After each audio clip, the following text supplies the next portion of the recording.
ഗോർദാഹ എന്ന് പറയുന്ന ഒരു സ്ഥലമാണ് ഗോർദാഹ.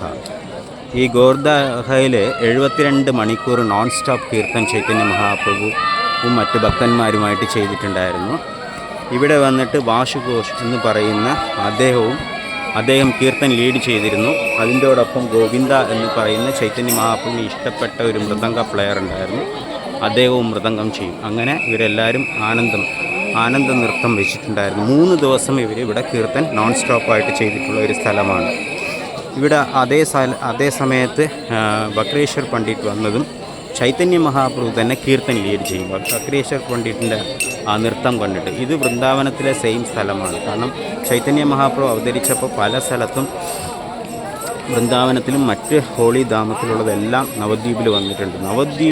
നവദ്വീപിൽ ഈ പരിക്രമം ചെയ്യുമ്പോൾ നമുക്ക് എല്ലാം ഈ പ്രപഞ്ചത്തിലുള്ള എല്ലാ സ്ഥലത്തിലും നമ്മൾ ദർശനമെടുത്തതിൻ്റെ തുല്യമായ എഫക്റ്റ് നമുക്ക് ഉണ്ടാകും എന്ന് നവദ്വീപ് മഹാത്മ്യത്തിൽ പറയുന്നുണ്ട്.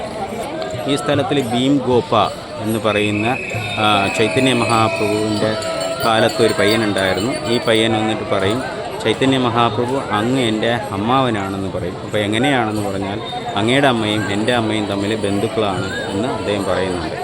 അപ്പോൾ അതുകൊണ്ട് അങ്ങ് എൻ്റെ അമ്മാവനാണ്, ഇന്ന് എൻ്റെ വീട്ടിൽ പ്രസാദം കഴിക്കാൻ വരണം എന്ന് അദ്ദേഹത്തിന് ചൈതന്യ മഹാപ്രഭുവിനെ വിളിക്കും. അങ്ങനെ അവരുടെ വീട്ടിൽ കൊണ്ടുപോയിട്ട് അവരുടെ വീട്ടിൽ ഒരുപാട് മഹാപ്രസാദങ്ങൾ വിഭവങ്ങൾ ഉണ്ടാക്കി കൊടുക്കും.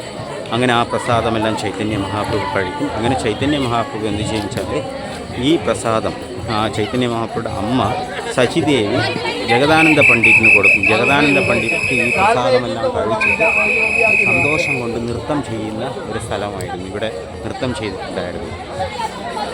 ഇവിടെ വേറൊരു ലീലയും കൂടെ നടന്നിട്ടുണ്ട്. പണ്ട് ദുർവാസ മുനി കുളിച്ചുകൊണ്ടിരിക്കുമ്പോൾ ഒരു കുട്ടി വന്നിട്ട് അദ്ദേഹത്തിനെ ഡിസ്റ്റർബ് ചെയ്യുകയും അത് കാരണം അദ്ദേഹത്തിന് ദേഷ്യം വന്നിട്ട് ആ കുട്ടിയെ മുതലയായിട്ട് പോട്ടെ എന്ന് പറഞ്ഞ് ശപിക്കും. അങ്ങനെ അത് ഈ ഒരു സ്ഥലത്തിൽ മുതലയായിട്ട് വന്ന് ജനിക്കും. അപ്പോൾ ചൈതന്യ മഹാപ്രഭുവിനെ മുതലയായിട്ട് വന്ന് ജനിക്കുകയും, അപ്പോൾ ഇവിടെ പശുക്കൾക്കോ മറ്റു ആർക്കും വെള്ളം കുടിക്കാനോ ഒന്നും പറ്റില്ല. എല്ലാവർക്കും വലിയ ബുദ്ധിമുട്ടായിരുന്നു. ആ സമയത്ത് എല്ലാവരും വിഷമിച്ചിരിക്കുമ്പോൾ ചൈതന്യ മഹാപ്രഭുവിൻ്റെ അടുത്ത് നിത്യാനന്ദ പ്രഭുവിൻ്റെ അടുത്ത് പറയും. അപ്പോൾ നിത്യാനന്ദ പ്രഭു പറയും ചൈതന്യ മഹാപ്രഭുവിൻ്റെ അടുത്ത് നമുക്ക് കീർത്തൻ ചെയ്യാമെന്ന് പറയും. അങ്ങനെ അവർ കീർത്തൻ ചെയ്തതും ആ കീർത്തനം കേട്ടിട്ട് ഇമ്മീഡിയറ്റായിട്ട് ഈ മുതലയ്ക്ക് ഒരു ഗോപൻ്റെ വേഷത്തിൽ സുന്ദരനായ ഗോപനായിട്ട് ഇവിടെ പ്രത്യക്ഷപ്പെടും. ചൈതന്യ മഹാപ്രഭു ചോദിക്കുമ്പോഴാണ് ആ പറയുന്നത് ദുർവാസ മുനിയുടെ ശാപം കൊണ്ടാണ് വന്നത്. പക്ഷെ അന്ന് അദ്ദേഹം പറഞ്ഞിട്ടുണ്ടായിരുന്നു ശാപവിമോക്ഷണം എന്ന് പറയുന്നത് കലിയുഗത്തിൽ 4 യുഗം ഈ കുട്ടി ഇവിടെ തന്നെയായിട്ട് മുതലയായിട്ട് തന്നെ ഉണ്ടായിരുന്നു. അപ്പോൾ ശാപവിമോചനമായിട്ട് കീർത്തനം കേൾക്കുമ്പോൾ അതിന് മോക്ഷം കിട്ടും എന്നും ഇവിടെ പറഞ്ഞിട്ടുണ്ടായിരുന്നു. അങ്ങനെ ഇവിടെ വെച്ച് അതിന് മോക്ഷം കിട്ടിയ ഒരു സ്ഥലമാണ്. സോ ഇത് കീർത്തനം എന്ന് പറയുന്ന ഈ ധാമത്തിലെ മെയിൻ ഇമ്പോർട്ടൻ്റ് ആയിട്ട് കീർത്തനമാണ് പറഞ്ഞിട്ടുള്ളത്. ഹരേ Krishna.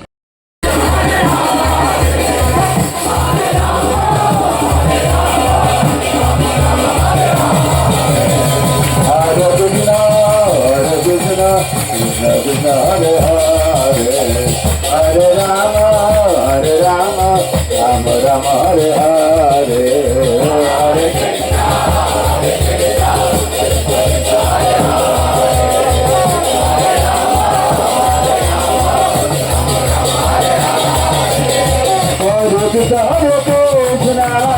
Krishna Krishna, Hare Hare, Hare Rama, Hare Rama, Rama Rama, Hare Hare.